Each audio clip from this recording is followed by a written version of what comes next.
Skandar gitu. Ayaw mag-start. Patay.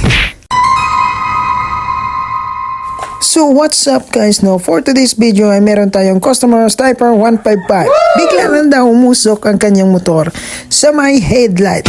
So tinignan namin, chinek namin at inopen namin ang kanyang motor. Dahil ang sabi naman kanya ay ECU daw ang sira, sabi ng kabila. At tinuturo-turo pa ng may kanya kung saan pang merong bolt na nakalagay para matanggal yung fairings sa kabila. Oh yeah. So ayun na nga, trinay na nga baklasin ng mekaniko kung kakayanin pa ba tong marimedyohan ang kanyang switch.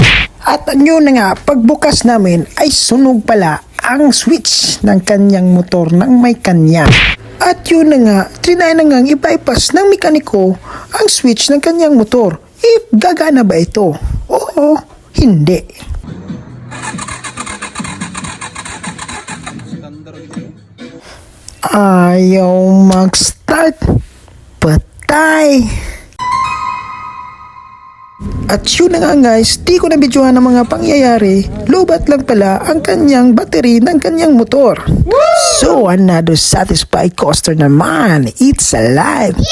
So, nakasave na naman si customer niyan. So, ngiting tagumpay na naman ang may kanya. So, tinay na naman namin i-sound check ang motor if satisfied ba ang may kanya. So, di ko na lang play yung music ng video kasi bakit ma-foul tayo kay Meta kasi merong napa-music sa kabilang bahay. Aray mo. Aray ko!